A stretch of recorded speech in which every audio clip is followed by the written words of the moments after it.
Hi dear students and parents, welcome back to NEET hunt channel. NEET UG 2026 మీరు ఎంతో wait చేస్తున్న counselling process అయితే almost start కాబోతుంది. So దానికి సంబంధించిన ప్రక్రియ అయితే స్టార్ట్ అయింది. అండ్ ఎప్పుడు స్టార్ట్ అవుతుంది, display list and merit list ఇవన్నీ ఎప్పుడు వస్తాయి, రిజిస్ట్రేషన్లో మీరు చేయాల్సిన ఇంపార్టెంట్ విషయాలు ఏంటి అండ్ మీరు చేసే తప్పులు ఏంటి అనేది కూడా ఇందులో ఉంటుంది. సో ఇది రిజిస్ట్రేషన్లో మీరు ఏది రెడీగా దగ్గర ఉంచుకోవాలో మీకు అర్థమవుతుంది. వీడియో కంప్లీట్గా చూడండి. వస్తున్నారు, హెడ్డింగ్ చూస్తున్నారు, ఏదో కామెంట్ చేస్తున్నారు, వెళ్ళిపోతున్నారు. సో వీడియో చూస్తే మీకు ప్రతిదీ కంప్లీట్గా అర్థమవుతుంది. లైక్ చేయండి అండ్ సబ్స్క్రైబ్ చేసుకోండి. అండ్ ఈ కౌన్సిలింగ్ సందర్భంగా మీకు గైడెన్స్ కావాలంటే ఎలాంటి మిస్టేక్ లేకుండా మీరు సక్సెస్ఫుల్గా కౌన్సిలింగ్లో పార్టిసిపేట్ చేసి బెటర్ ప్రియారిటీ ఆర్డర్తో బెటర్ కాలేజ్ మీకున్న మార్క్స్లో వచ్చేలా పార్టిసిపేట్ చేయాలంటే కిందున్న వాట్సాప్ నెంబర్కి మెసేజ్ చేయండి. మన గైడెన్స్ ఉంటుంది, వెబ్సైట్ ఉంటుంది. మీరు కొన్ని వీడియోల కిందికి వెళ్తే మీకు ప్రతిదీ కనిపిస్తుంది, మన లిస్ట్ ఎలా ఉంటుంది, డేటా ఎలా ఉంటుంది అనేది అది ఉంటుంది. అండ్ రిజిస్ట్రేషన్ ప్రాసెస్ కూడా ఉంటుంది. సో వీటన్నిటిలో గైడెన్స్ హెల్ప్ అయితే మీకు లభిస్తుంది. మీకు పర్ఫెక్ట్ మీ మార్క్స్కి మీరు సక్సెస్ఫుల్గా కౌన్సిలింగ్ అయితే కంప్లీట్ చేసుకుంటారు.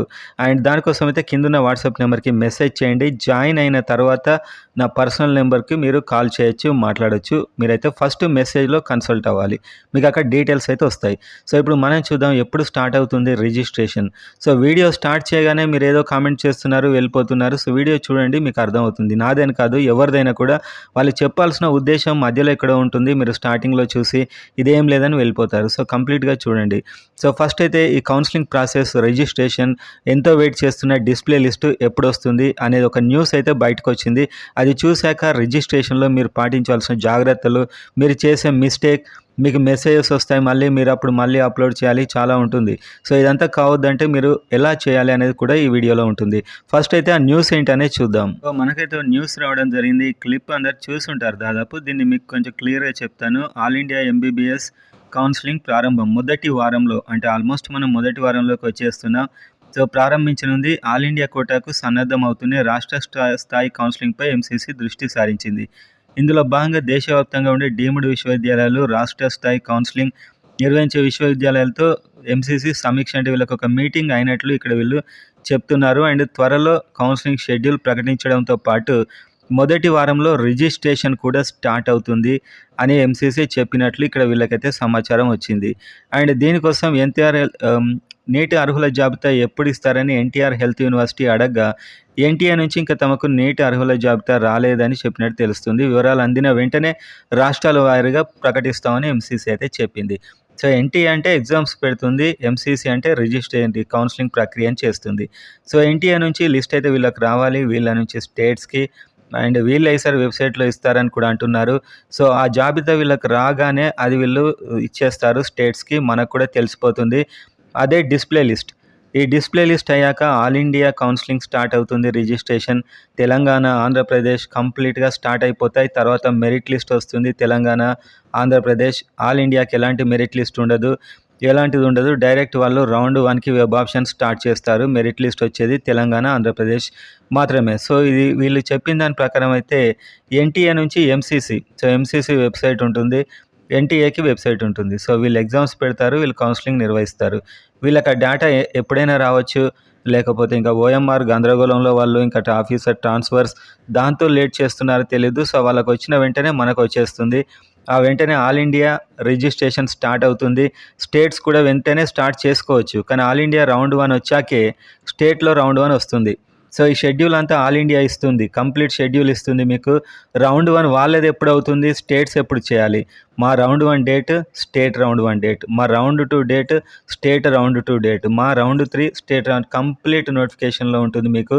అండ్ ఎవ్రీ రౌండ్ రిజిస్ట్రేషన్ చేసుకోవచ్చు ఆల్ ఇండియాకి. తెలంగాణ, ఏపీ మాత్రం ఒక ఫస్ట్ రిజిస్ట్రేషన్ చేసుకోవాలి. వీళ్ళ రౌండ్ 1 అయ్యాక మన రౌండ్ 2, వీళ్ళ రౌండ్ 2 అయ్యాక మన రౌండ్ 2, ఇలా అయితే వెళ్తూ ఉంటుంది ప్రాసెస్ అన్నమాట.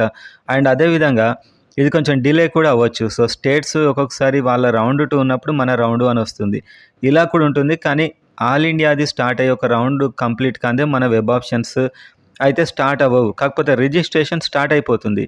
ఆల్ ఇండియా కంటే ముందే కూడా స్టార్ట్ అవ్వచ్చు, కానీ రౌండ్ 1 మాత్రం లేట్గా ఇస్తారు.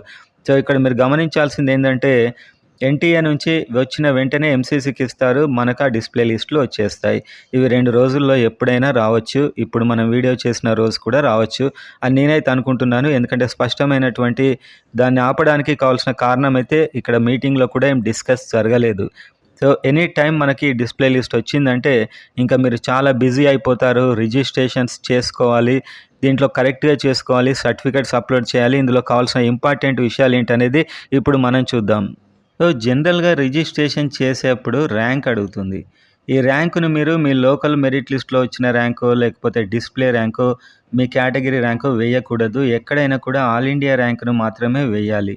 సో, ఇది ఎక్కడైతే బాక్స్‌లో ర్యాంక్ అని అడుగుతుందో అక్కడ మీరు ఆల్ ఇండియా ర్యాంక్‌ను మాత్రమే వేస్తూ వెళ్ళిపోవాలి. ఇక్కడ మీకేమైనా మిస్టేక్స్ అయినట్లయితే మళ్ళీ మెయిల్స్ వస్తాయి. మీరు మళ్ళీ దాన్ని అప్‌లోడ్స్ చేయాల్సి ఉంటుంది. సో, జాగ్రత్తగా ఈ ప్రాసెస్ అంతా అయితే మీరు చేయాల్సి ఉంటుంది. సో, వెంటనే కంగారు పడతారు. ప్రతి సంవత్సరం మనం ఎన్నో కాల్స్ రిసీవ్ చేసుకుంటాం. మాకిలా అయింది, అలా అయిందని. సో, అంతకంటే ముందే మీరు జాగ్రత్తగా చేస్తే బెటర్. సర్టిఫికేట్స్ కూడా చాలా క్లియర్‌గా ఉండాలి. అండ్ అన్ని ఒరిజినల్స్‌ని పీడీఎఫ్ చేసుకొని మీరు సబ్మిట్ చేయాలి. ఏదో జిరాక్స్ అవైలబుల్ ఉన్నాయని జిరాక్స్‌ని పెట్టకూడదు. అండ్ ఫోటో కూడా వాళ్ళు చెప్పిన సైజులో అలా అప్‌లోడ్ చేయకపోతే అక్కడ ప్రాబ్లమ్స్ వస్తూ ఉంటాయి. సో, ప్రతి ఒక్కటి కూడా వాళ్ళు ఇచ్చిన కేబీలో అండ్ క్లియర్‌గా స్కాన్ చేసి అన్ని కార్నర్స్ వచ్చేలా చేయాల్సి ఉంటుంది. అండ్ ఇక్కడ వీళ్ళు అడిగే ఇంకొక ఇన్ఫర్మేషన్ ఏంటంటే మీ ఇంటర్ బోర్డ్ ఏంటి? ఏపీ ఆర్ తెలంగాణ అయితే తెలంగాణ. అండ్ ఇక్కడ మార్క్స్ అడుగుతున్నారు. In group including practicals. So, physics ఉందనుకోండి, మీకు first year plus second year plus practicals. బయాలజీలో ఉండే 2 సబ్జెక్టులకి first year plus second year plus practicals.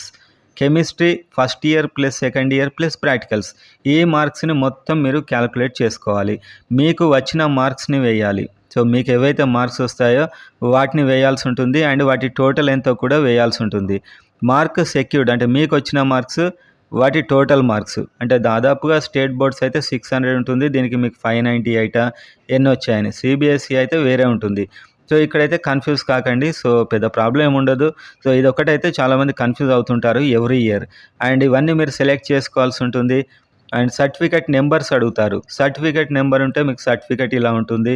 ఇక్కడ బార్ కోడ్ ఉంటుంది. కింద నంబర్ ఉంటుంది. మీరు ఈ పైన కనిపించే నంబర్లు, కింద కనిపించే నంబర్లు వేసి చాలామంది సార్ హెల్ప్ చేయండి, హెల్ప్ చేయండి అని కాల్స్ చేస్తుంటారు. సో, చాలా రకాల ప్రాబ్లమ్స్ మేము చూసి ఉన్నాం గత కొన్ని సంవత్సరాలుగా. సో, ఇలాంటి మిస్టేక్ చేయకండి. మీకు రూల్ నంబర్ వేయాలి. ఇక్కడ సర్టిఫికేట్ నంబర్ ఉంటుంది. ఒకవేళ మెమో అయినట్లయితే మీకు పాస్ అయిన ఇయర్ ఉంటుంది. అదంతా వేయాలి మీరు. ఆధార్ నంబర్ మీది వేయాల్సి ఉంటుంది. అడ్రస్ ఇవన్నీ inter hall ticket, SSC hall ticket number. So, ప్రతీది కూడా కరెక్ట్‌గా సెలెక్ట్ చేసుకుంటూ 10థ్ మీద ఉన్న date of birth and inter మీద ఉన్న నేమ్స్ ఇక్కడ అన్నీ మీకు చెప్తూ ఉంటుందది. ఇవన్నీ ఎంటర్ చేయాల్సి ఉంటుంది. సో, ఈ సబ్జెక్ట్ మ్యాటర్ అయితే ఇలా మీరు చేయాలి. మీ కంప్లీట్ రిజిస్ట్రేషన్ వీడియో కూడా నేను చేస్తాను. ఎలా చేయాలి రిజిస్ట్రేషన్ అనే వీడియో కూడా మీకు వస్తుంటుంది. కాబట్టి మీరు ఎప్పుడైతే ఈ ప్రాసెస్ అంతా చేస్తారో అప్పుడే చాలా జాగ్రత్తగా రాసి పెట్టుకోండి. మీ అడ్రస్, 2 ఈమెయిల్స్, 2 మొబైల్ నెంబర్స్ అయితే ఒక 6 మంత్స్ యాక్టివ్ ఉండేవి ఖచ్చితంగా ఉండాలి. మీ అప్లికేషన్‌లో ఏమైనా మిస్టేక్ ఉన్నా మీకు రేపు అలాట్‌మెంట్ వచ్చినా ఆ నెంబర్స్‌కే వస్తుంటాయి. సో, దాన్ని బట్టే మీరు వెళ్ళాలి. రేపు అలాట్‌మెంట్ డౌన్‌లోడ్ చేసుకోవాలన్నా ఇవన్నీ కూడా మీకు పాస్వర్డ్స్ అవన్నీ అందులోనే ఉంటాయి. సో, ఇవంతా జాగ్రత్తగా చేసుకోండి. ఇన్‌కమ్ సర్టిఫికేట్ అంటారు. 2,00,000 బిలో ఉంటే పెట్టాలి. 2,00,000 అబోవ్ ఉంటే అవసరం లేదు. సో, ఓకేనా? సో, ఇదొకటి. అండ్ ఈ ఈడబ్ల్యూఎస్ అయితే ఏప్రిల్ 1 తర్వాతదే మీకు ఈడబ్ల్యూఎస్ అయితే ఉండాలి. సో, ఇవన్నీ ఉంటాయన్నమాట. సో, జాగ్రత్తగా ఇవన్నీ ప్లాన్ చేసుకొని రెడీగా పెట్టుకోండి. సర్టిఫికేట్ లిస్ట్ కూడా మొన్న మనం చెప్పాం మన ఛానల్‌లో. అవి కూడా రెడీగా పెట్టుకోండి. స్కాన్ చేసి సాఫ్ట్ కాపీస్ చాలా క్లియర్‌గా, క్రిస్టల్ క్లియర్‌గా జూమ్ చేసినా కనిపించేలా అయితే ఉండాలి. అప్పుడు మీ అప్లికేషన్ చాలా ఈజీగా యాక్సెప్ట్ అయిపోయి మెరిట్ లిస్ట్‌లో మీ నేమ్ వస్తుంది. అప్పుడు మీరు కౌన్సెలింగ్‌కి అయితే ఎలిజిబుల్ అవుతారు.